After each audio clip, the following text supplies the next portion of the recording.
Welcome to Salo Salo sa Catania, Day 2. So napuyat nga kami kagabi dahil sa first batch of players na mga military boys. So watch nyo na sa YouTube ang Day 1. So ito na nga ang Day 2, pumunta kami sa isang beach club.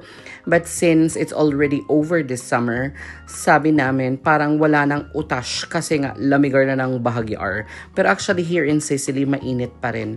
And look at that Mount Etna, sobrang ganda nga naman. It reminds me of Mount Mayon in Albay since doon nga ako nag-school for a very long time.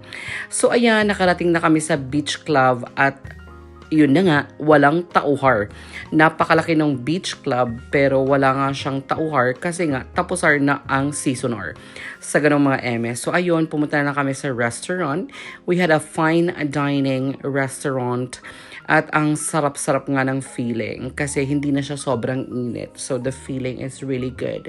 And to have a dining outside near the beach, sobrang eksena. So, tinanong ko nga ang mga friendship kung ano ang mas bet nila, Palermo or Catania, because they are like the biggest cities of Sicily, pero magkalayo sila sa kabilang side naman yung Catania.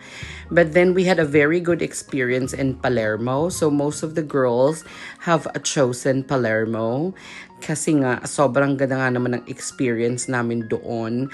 At syempre naman si Mamshi Aika nga, sabi niya, iba din kasi ang mga OMS at AFAMS na na-met namin doon sa Palermo. But then, hindi pa tapos ang bakasyon. Malay mo, may darating pang mga mas eksena sa Japanor.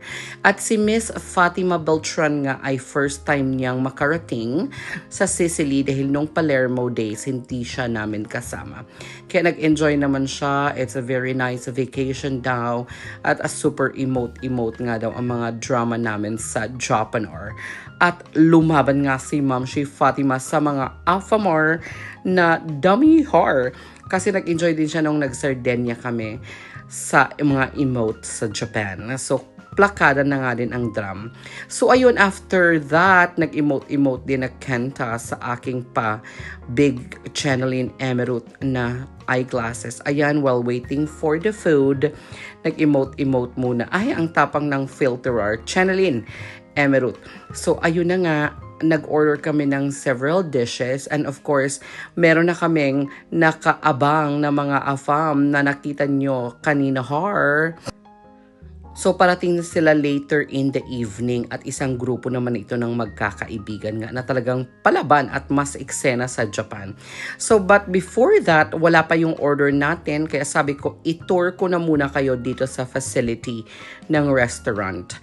At sabi ko nga, mas maganda pero yung poolside nila normally meron din yung mga tables in which they serve drinks and food but since it's after summer na nga so wala na siya.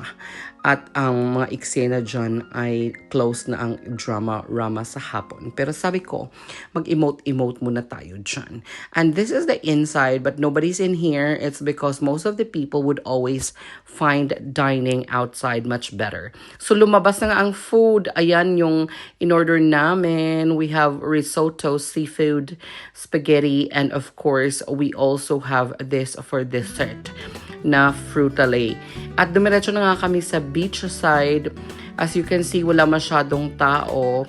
Pero sabi ko nga, kahit after summer na to, eksena pa rin yung dagat. You can actually swim in it kasi hindi pa siya sobrang lamigar. And it's very nice also kasi hindi siya crowded with people. Ayan, meron namang mga konti-konting mga tauhar dyan sa eksena. And of course, there are also some other people na nagsa-sunbathing na lang. Wala na talaga masyadong naliligo.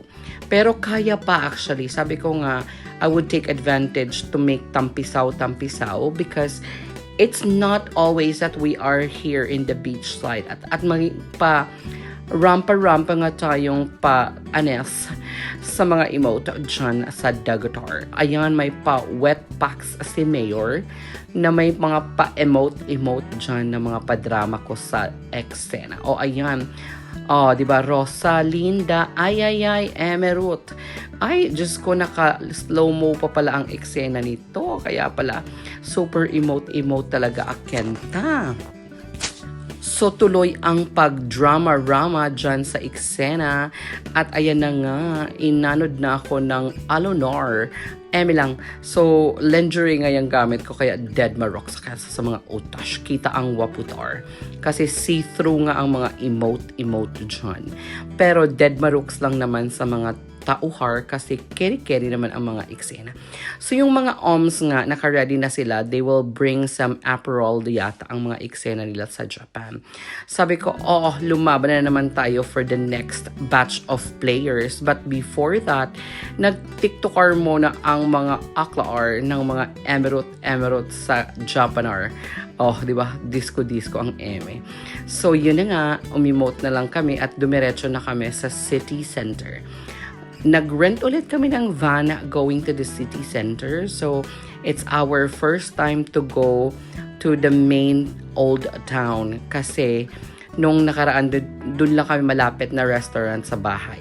So, this time, we're gonna go to the city center at maglakad-lakad para makita naman namin ang eksena doon sa Sentro Historico. So, this is a city center. It's very old. Considering that this is an island, sobrang old nga naman talaga ng mga buildings din dito. And this is where the Cathedral Square is located. Ayan, super beautiful ang cathedral nila actually. I love the city center of Catania kasi it's very walkable and marami silang piatonal na wala talagang mga mga kotse. So, which is very nice. I'm carrying my Karl Lagerfeld bag at nag-emote nga tayo ng pa-drama-rama sa hapon dyan. At maganda nga naman magtambay-tambay dyan sa square. So we decided to have some gelatos as well habang nag-aantay ng aming mga kasama dahil pumunta sila sa isang shop. So, pagkatapos namin maglakad-lakad, umuwi na nga kami at nag-ready na kami for the mensuar kasi darating yung isang grupo na actually nakausap ko din at nakausap din ni Ma'am Shi Aika yung isang mensu.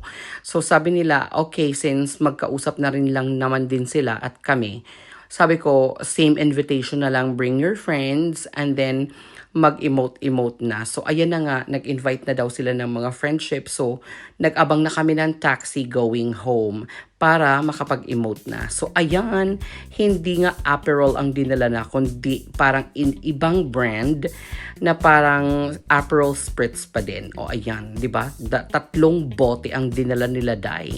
At nakapag-eksena nga ng emote dyan na sabi namin, mag-show yung mga oms. At game naman nga silang mag-show at nagpahubadar ng mga eksena.